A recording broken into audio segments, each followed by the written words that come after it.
presos políticos usavam um triângulo vermelho para distinguir dos outros. Eram mais odiados, porque os presos políticos eram inimigos do sistema. Onde está a esperança do mundo?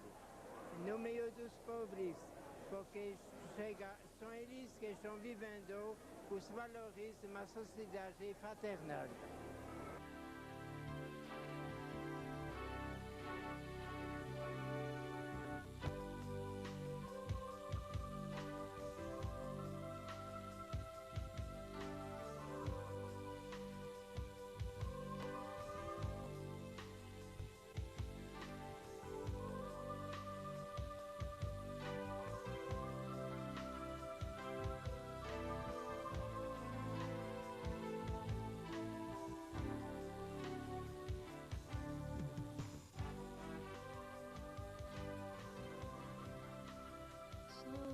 Servo de Deus, Sou servo querido, planta machucada, mas o preferido.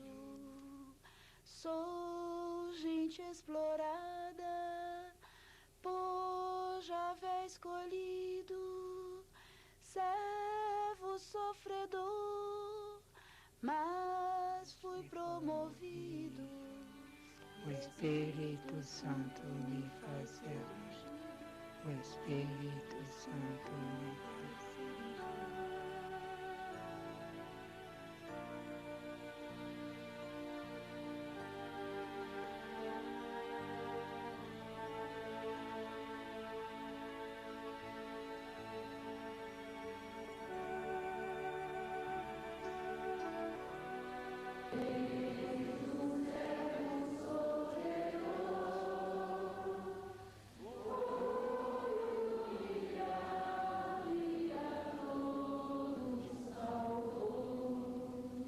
Faleceu o padre Alfredo Kunz, carinhosamente conhecido como Padre Alfredinho. Padre Alfredinho é membro da ordem religiosa dos Filhos da Caridade e durante 20 anos viveu entre os pobres da Seca, na diocese de Crateús. No ano de 88, veio a São Paulo cuidar da saúde e foi viver entre os pobres da favela Lamartine. Em tudo, Padre Alfredinho imitou o seu mestre, pobre entre os pobres. Padre Alfredinho é lição de vida.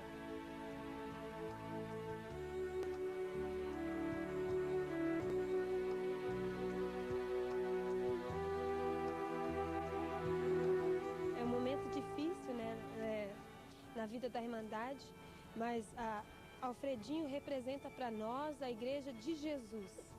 Ele, como Jesus, soube fazer-se solidário, soube assumir a causa dos pobres, dos sofredores, foi para a rua dormir com eles, montou seu barraco na favela para estar mais junto, conhecer a situação, os sofrimentos deles e se fazer solidário, se fazer irmão, ser um sinal de Deus para ele. Toda uma vida entregue nessa missão, encontrar luz, o rosto de Deus no meio dos mais pobres. E na convivência com ele na Capelinha, lá na favela Lamartine, aqui em Santo André, São Paulo, em outros lugares mesmo, mas mais assim, em Santo André, eu fico impressionada de ver a capacidade que ele tem de acolher os mais pobres, os mais sofredores, sendo que qualquer um é bem-vindo, né?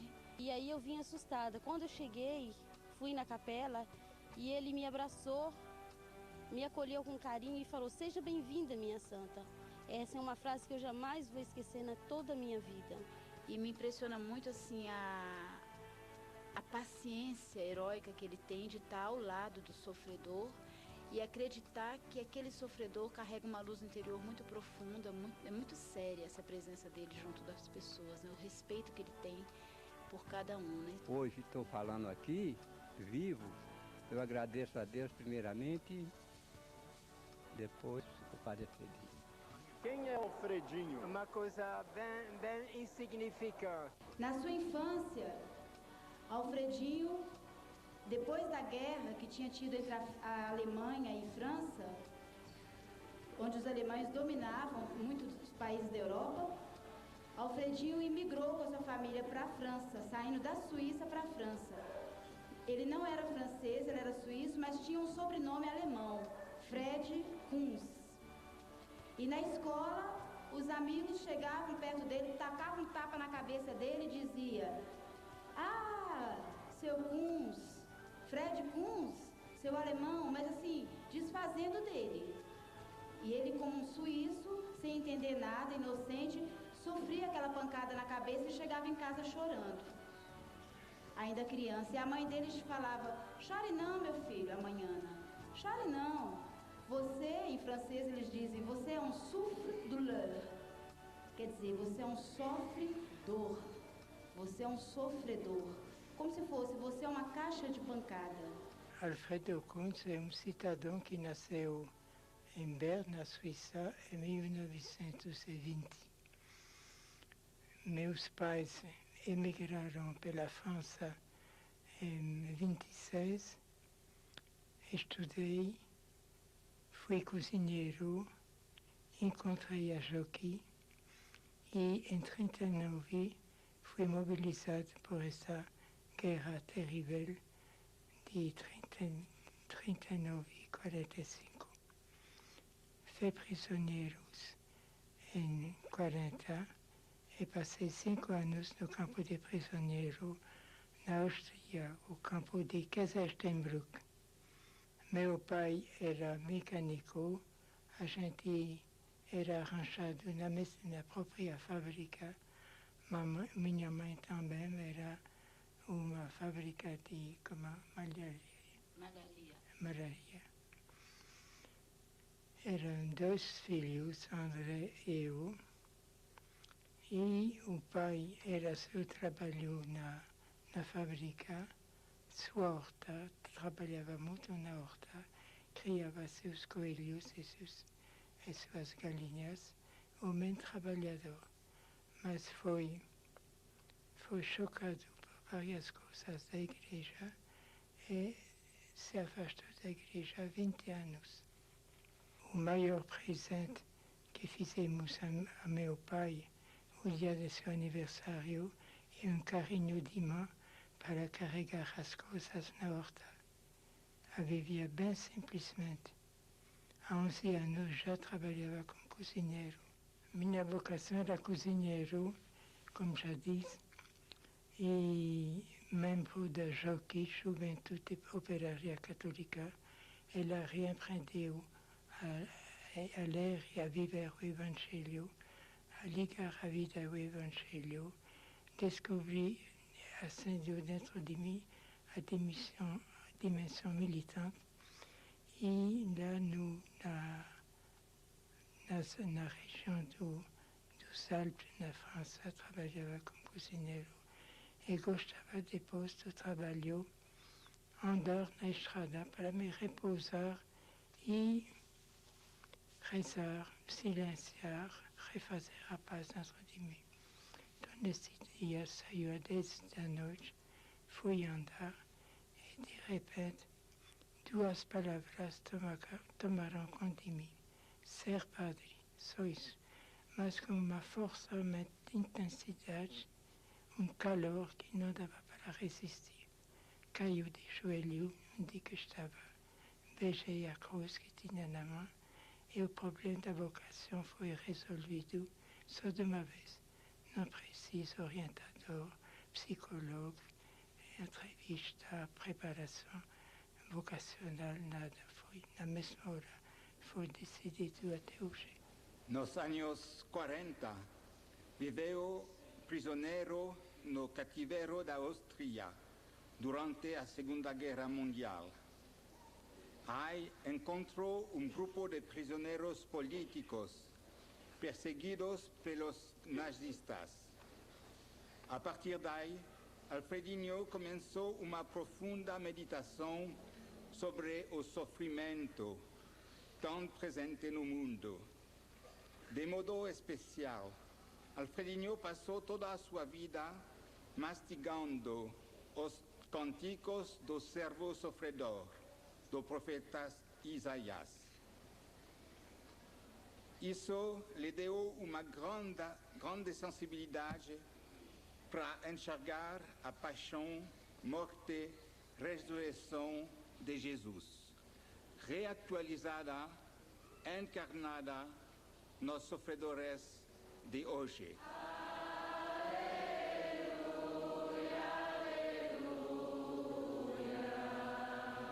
O que ficou de que mais marcou foi o encontro como campo de concentração de Mauthausen.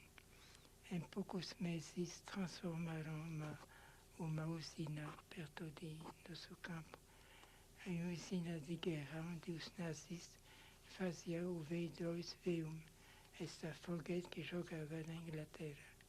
E lá um bom dia chegou mais ou menos 1000 prisioneiros do campo de concentração, verdadeiro esqueleto. Os presos políticos usavam um triângulo vermelho para distinguir dos outros. Eram mais odiados, porque os presos políticos eram inimigos do sistema, recusaram-se se dobrar diante do regime. Era considerado inimigo do Hitler, do nazismo, e aquele que mais castigado, e o fim dele era a câmara de gás e o forno crematório. Então conseguia entrar clandestinamente 3 meses e meio neste canto, ter um contato regular com ele, ajudar com comida, cartas, remédios, roupas, até que o SS me pegaram. E lá a situação do Alfredinho não era das melhores, porque pegaram uma carta que tinha dado a Roger, que era militante comunista.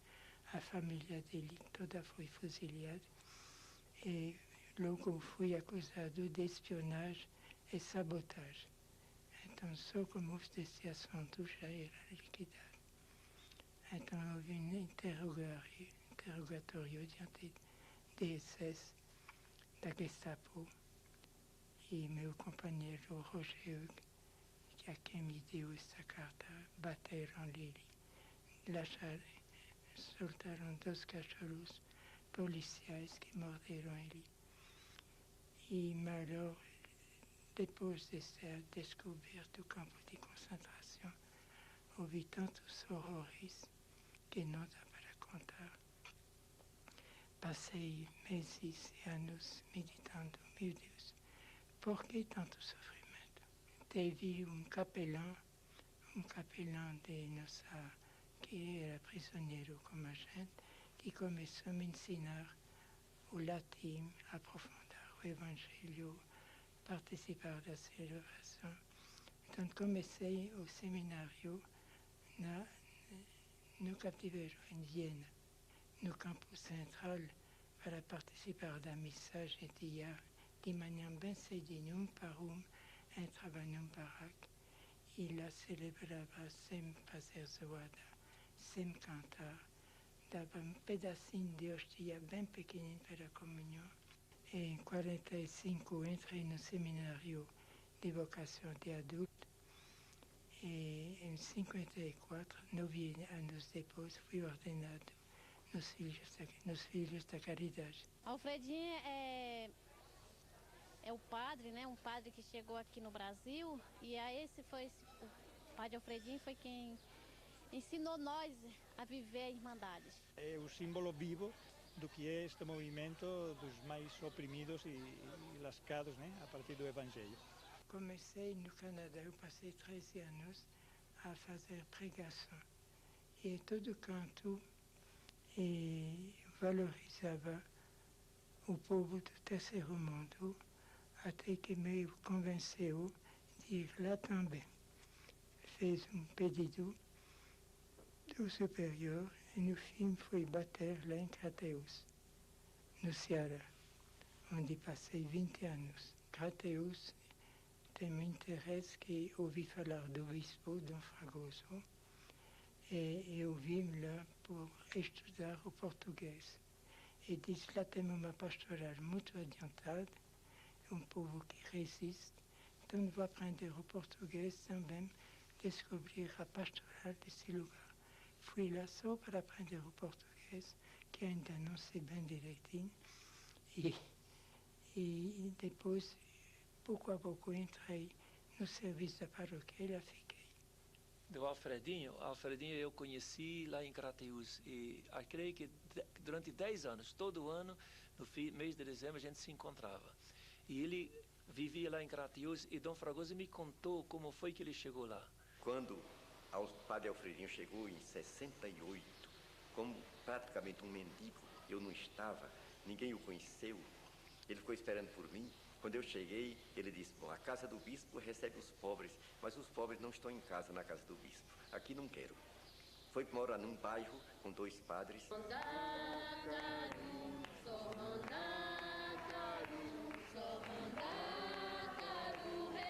Padre Alfredinho, para nós da Irmandade, foi a primeira luz que a gente encontrou na Irmandade. Já em 68, ele foi levado lá em Crateús por uma mulher muito idosa na Irmandade, né, a dona Juliana, que conhecia muitos sofredores dos bairros pobres e conhecia a Antonieta, uma mulher muito sofrida, vítima da prostituição.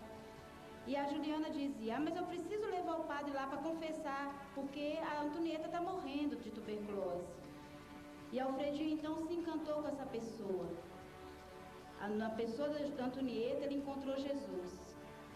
E ele dizia, ficou impressionado com a miséria da casa, um barraquinho, um casebre, de tal ponto, tão pobre, que no dia que ela morreu, depois que ele confessou, ele teve o brilho da luz, né, de Cristo no rosto dela. Depois que ele confessou ela, que ela faleceu, ele falou, meu Deus, vendo a miséria desse casebre, a tal ponto pobre essa mulher, que ela não podia nem ter um caixão para ser enterrada, eles tiraram a porta da sua casa, botaram no chão para deitar o corpo dela em cima. A partir daí ele teve uma intuição. O que foi bom para Antonieta, que é uma filha de Deus amada, por que não vai ser bom para mim? Então ele saiu do centro da cidade e foi alugar a casinha da Antonieta e foi morar lá, na zona de prostituição em Crateús, e dizia assim para Dom Fragoso, na verdade, essa zona de prostituição é para mim um santuário. Tem o sofrimento impregnado na vida dessas mulheres, mas tem a partilha, a solidariedade, a bondade. Então, para ele, era um verdadeiro santuário. O que me dirige ainda hoje é sempre o desejo de viver perto do jeito de mais pobre. Então, viver como os mais pobres da zona da prostituição de terceiro grau. Quando apareceu os 5 anos da seca, o bolsão da seca, o trabalho de emergência, senti que devia ir lá. E um bom dia, não podia pedir de me alistar, porque o coronel não podia sentir na igreja. Os dirigentes sindicalistas tinham horror disso. Então fui lá um bom dia, peguei um carro de mão, às 5h30 comecei a carregar barro, como se tinha feito o tempo todo.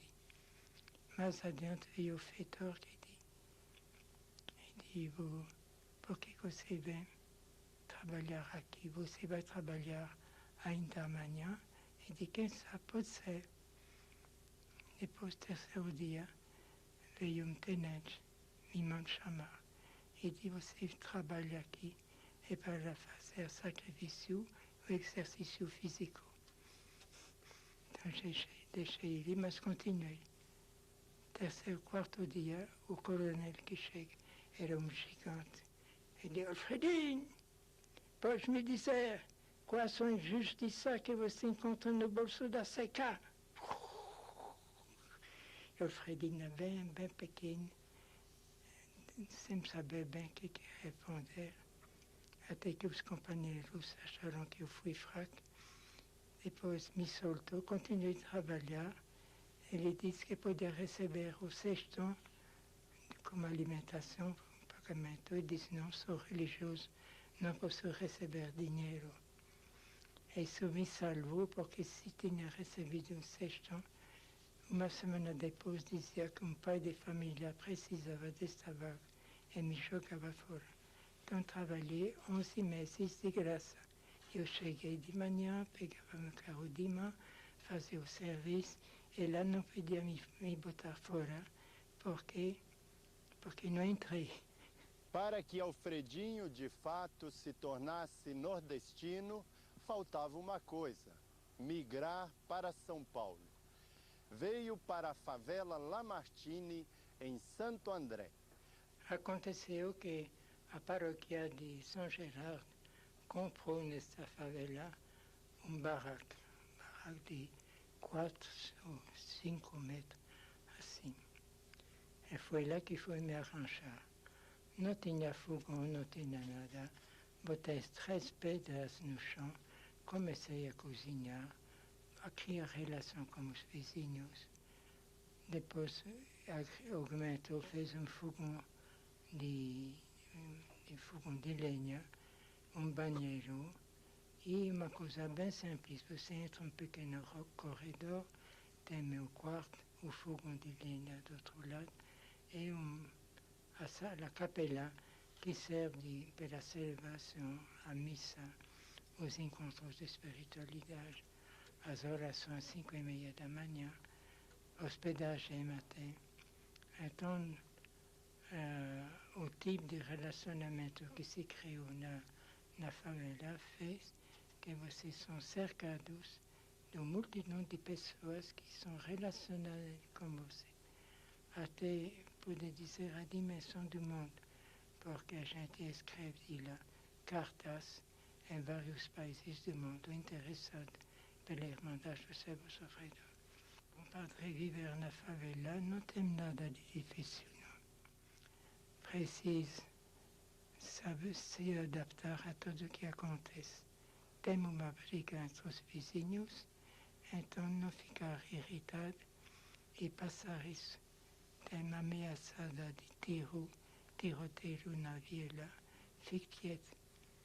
Hoje de noite, às 11h30 até 2h30, 2 da noite, houve gritaria nos vizinhos. Falava alto, chamava o cachorro, assim passei mais 2 horas sem dormir. Então preciso saber se adaptar e não ficar irritado por isso. Porque se faz zangado, porque tem 3 cachorros que brigam na cabeceira da sua cama, a vida pouco a pouco não se torna possível. Não, a gente não quer fogão a gás, ofereceram uma geladeira a que não quer saber, televisão ainda menos. Porque a televisão, eu sei um pouco novo, é o maior instrumento de imbecilização do povo, como a massa de propaganda, o programa de violência, o tempo que você vai gastar. Eu escrevi 7 livros, mas lhe garanto que se fosse usuário da televisão, não teria escrito nenhum por falta de tempo e falta de ideia, porque a televisão esvazia a capacidade de reflexão pessoal. Sou amante do silêncio. Mais silêncio, mais felicidade para mim. Depois de morar mais de 10 anos na favela Lamartine, lá na Capelinha, ele desceu para as ruas. Ele quis reabraçar o destino dos sofredores de rua.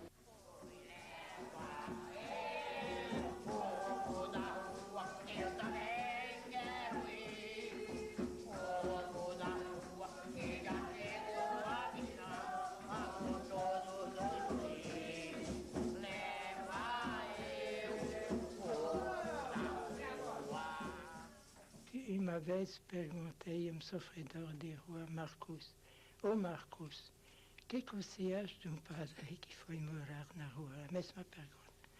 A resposta de Marcos: mas Jesus Cristo não vivia na rua, não? Ia fazer a missão, depois voltava na rua. Ele está certo, Marcos, pode me esperar que vou chegar com mala e cuia. E foi feito. Então, para um povo da rua, o padre morrer na rua é a coisa mais natural do mundo. Jesus Cristo não fazia isso. Sempre na mesma procura, entrar na fila da fileira daqueles que sofrem. começava a conhecer o povo da favela, mas e o povo da rua? Esse mistério. Então, pelo meu aniversário de 75 anos, de acordo com os colegas, resolvi viver na rua. Preparei uma sacolinha, um pedaço de papelão, um cobertor, e depois da missa saiu. Só que a Nara diz, eu vou com você no ônibus. Dizia, então vem. Depois, no ônibus, chegando ali, vou até na estação. Digo, bom, não podia mandar ela fora. Chegando na estação, vou dormir lá na rua também. A Nara é essa. Pois bem. Então, ela pediu licença ao homem da rua que estava dormindo, se arranjar de um dos lugares. Nara botou uma flor na cabeceira por meu aniversário, mas tinha uma cachorra que tinha sarna, que se encantou por meu cobertor, veio dormir lá, gostava do pé, voltava. À meia-noite veio o homem com o pé muito inchado, um gigante assim, na cabeceira da Nara, na procura dos cachaça, porque tinha uma garrafa d'água, pensava que era cachaça. Des ônibus que passavam a alta velocidade, a terra tremia. Pessoas que começaram a entrar dos outros, perguntam, que é isso? Esses dois, que é esses dois? O que nos recebeu, eles são amigos meus. Então, pouco a pouco, descobriu a riqueza do povo da rua. E lá é uma escola de alta qualidade. Para descobrir a generosidade, a organização, a resistência, a fé desse povo. Nunca fui lá para distribuir nada. Povo sofredor e santo, Deus lhe deu uma missão. Povo sofredor e santo, Deus lhe deu uma missão. De gerar vida e igualdade pela força da união. De gerar vida e igualdade pela força da união.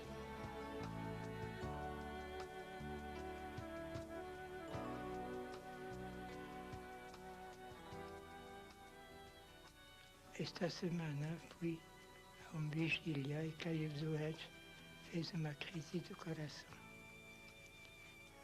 Uma angina. Me deixaram no quarto. E lá, pouco a pouco, recuperei. E quem me recebeu, a irmã Conceição, veio sem fazer zoada, sente, e estava rezando, sem dar fé que ele estava lá. E eu dizia, eu te amo, meu bem amado. Eu te amo, meu bem amado.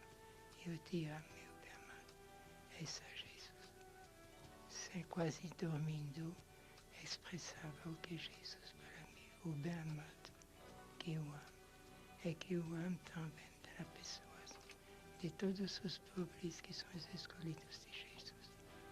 Os últimos momentos que eu tinha junto com o Alfredinho, eu sentia que ele estava tão bem preparado que há uns dias atrás ele dizia, olha, o Alfredinho não vai ser esquecido nessa terra. E com aquele jeito bem humorado dele, ele dizia assim, eu só estou aqui na terra esperando o bem amado dar uma piscadinha para mim e dizer, vem Alfredinho.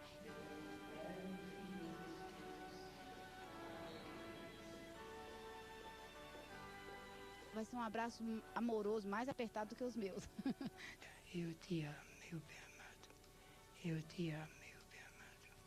Eu te amo, meu bem amado. Essa Jesus. Sem quase dormindo, expressava o que Jesus para mim, o bem amado que eu amo. É que eu amo também das pessoas, de todos os pobres que são os escolhidos de Jesus. O grão do trigo, se não cai na terra, não produz fruto, mas se cai na terra, ele produz muito fruto. E eu falei, o terreno está fértil, o momento é fecundo, vai. Manda caro, se ele é o meu céu.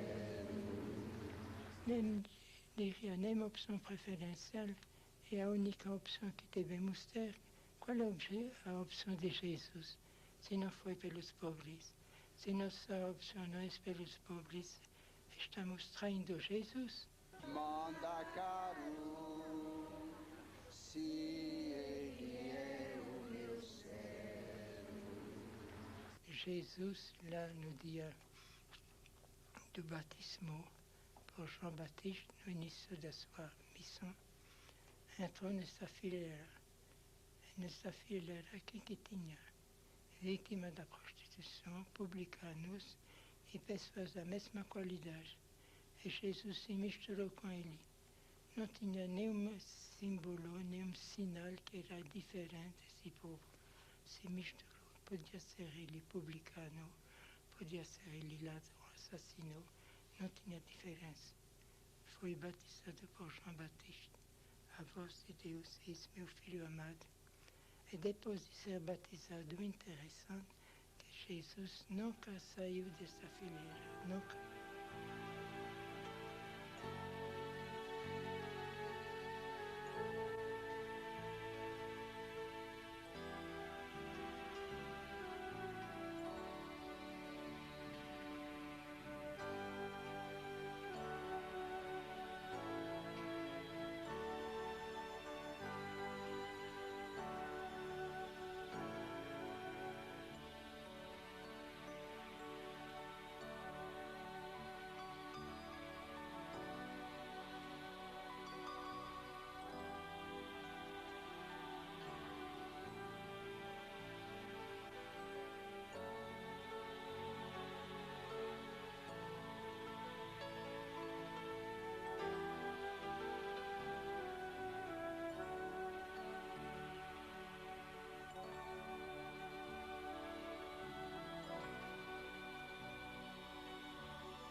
Nosso Deus é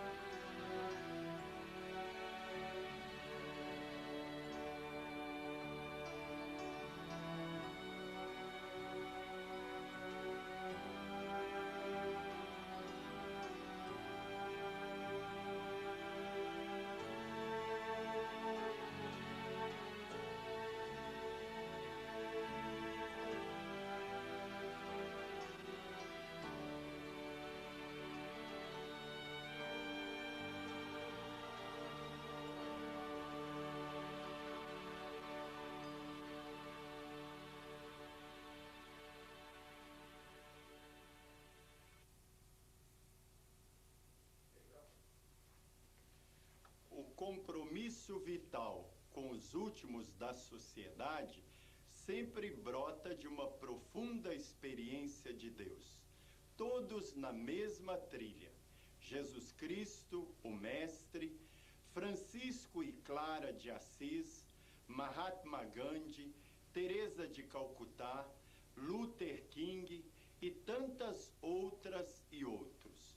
Neste vídeo, apresentamos um bate-papo profético entre o padre Alfredo Kunz, filho da Caridade, e a irmã Alberta Girardi, orionita. Alunos na Escola dos Pobres, eles expressam uma teologia que brota da vida, compromisso e vivência com os empobrecidos. Uma escola de alta qualidade. Convidamos convidamos você e sua comunidade a deixarem o coração arder pelos profundos questionamentos apresentados por eles, a Igreja e a vida consagrada. Confira.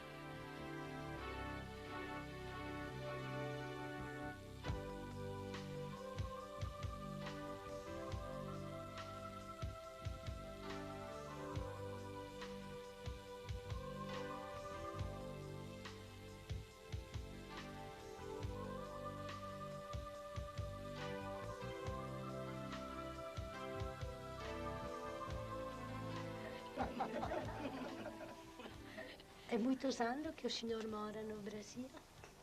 Faz 30 e tantos anos. Eu cheguei 32. Cheguei em 68. No Brasil, em Crateús, no Ceará, fui direto lá. Poucos dias depois de minha chegada, fui chamado para fazer a confissão de uma vítima da prostituição, Antonieta. Eu fui, recebeu ela a comunhão. Eu vi como uma transfiguração do rosto dela. Ela me veio em intuição que é nessa casa que devia morar. Ela faleceu, aluguei o quarto de Antonieta, passei 3 anos e meio no meio das vítimas da prostituição. E foi a bênção de minha vida de padre, porque foram elas que me ensinaram a viver o Evangelho.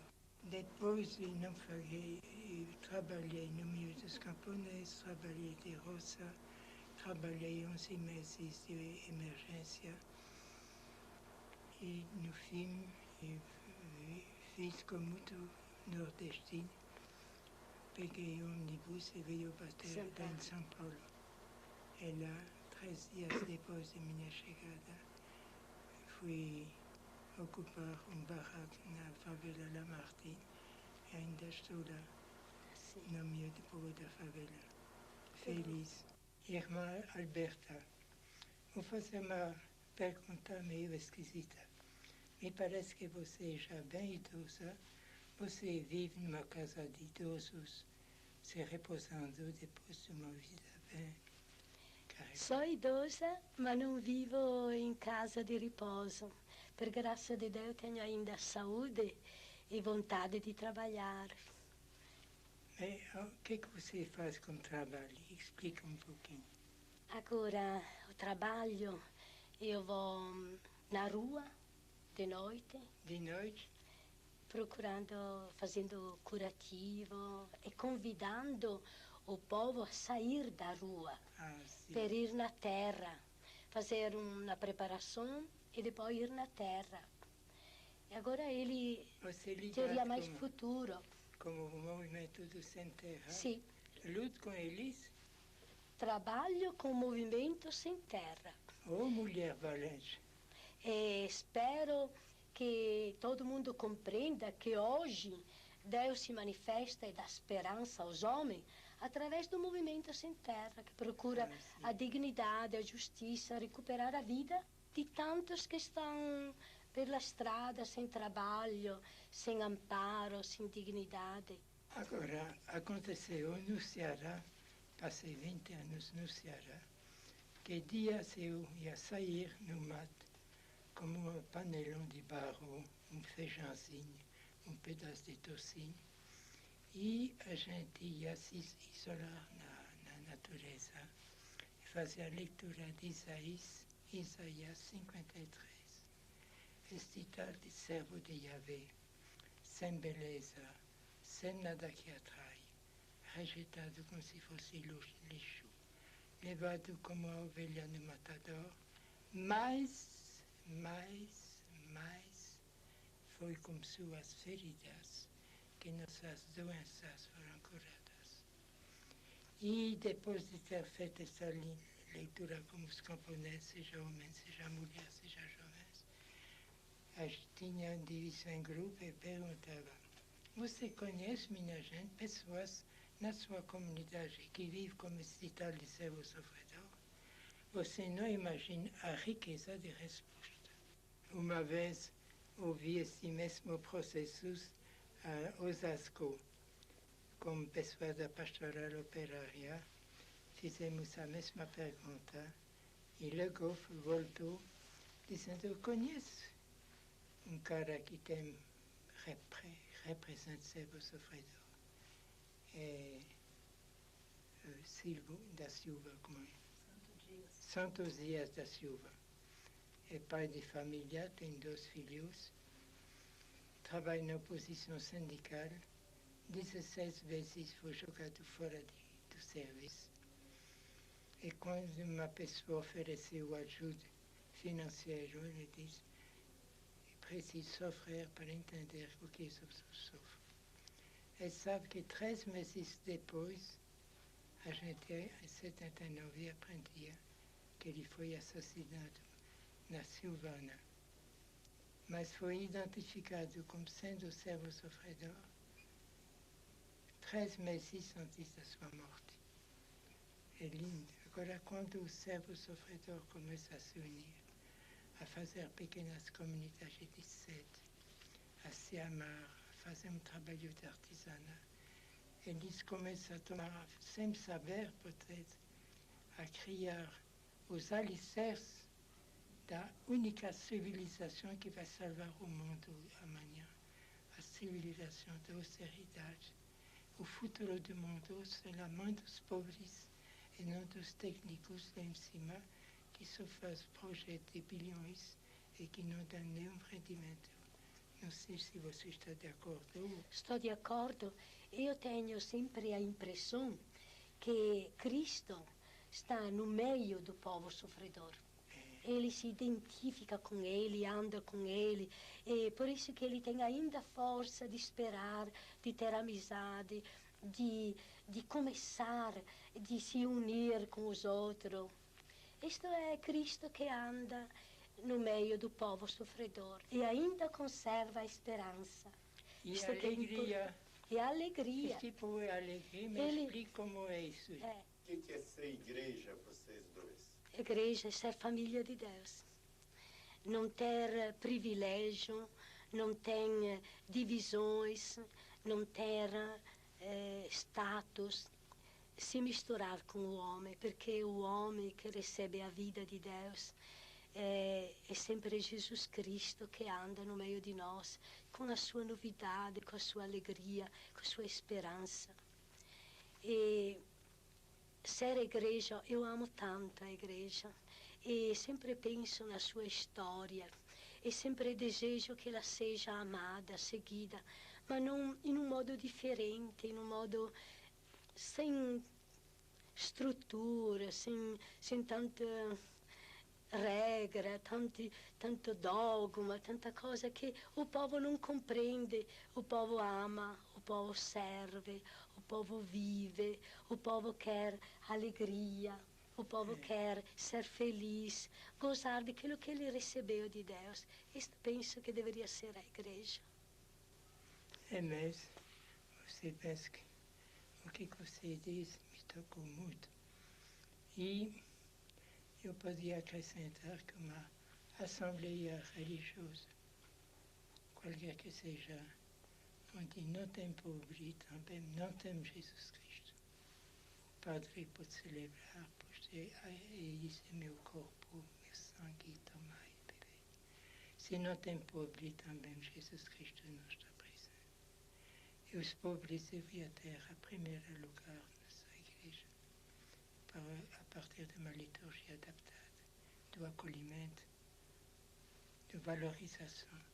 Salvini, que é da Irmandade do Servo Sofredor, agradece a Irmandade do Servo Sofredor, que valorizou minha pobreza. Quando a gente fez isso como pobre, não pode fazer mais coisas. O que é ser padre e ser irmã religiosa?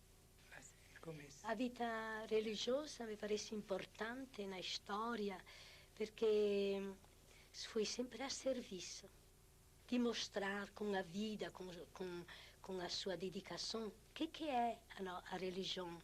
A religião verdadeira, aquela que encontra Cristo no irmão. Isto me parece que hoje também na vida religiosa tem este anseio de sair das muros, dos conventos e de se colocar a serviço. Agora, em Montreal, o padre Arrupi, naquele tempo gerado jesuíta, numa assembleia de religiosos, diz o melhor serviço que você, religiosos, padres ou religiosas, pode prestar na América Latina, o exemplo da austeridade, do despojamento, o exemplo. E, de fato, existem religiosos, padres e freiras que deixam tudo e que vão entrar na fileira dos excluídos, que vão viver como os pobres, não para distribuir coisas, aprender a viver o jeito dos pobres, viver o Evangelho, o despojamento, se deixar ensinar pelo povo. Esta é a grande revolução. É lá que se encontra a famosa Igreja dos Pobres. Se desfazer de nossos privilégios para viver como o pobre, do mesmo jeito. E lá temos tantas coisas a aprender. É uma universidade onde nunca vai ter uma formatura. O que vocês acham que Jesus espera dos cristãos no próximo milênio? Como isso? Eu penso que Jesus Cristo é o Pai do céu. Espera que os religiosos e os padres sejam motivo de esperança, tenha a coragem de se misturar com o povo, de valorizar a vida, de valorizar a esperança que o homem tem e de ser como Jesus Cristo, que não foi nunca o profissional da fé. Ele era o Deus vivo que caminhava com seu povo, que tinha compaixão. Jesus diz também nas bem-aventuranças: a felicidade é dos pobres, dos humildes, daqueles que choram, que são perseguidos. E Jesus quer ter uma alegria de ver esta bem-aventurança vivida pelos pobres, os humildes. É por causa disso que o Evangelho de Jesus Cristo, pela vivência de tantos cristãos que aceitam viver como os pobres, é anunciado.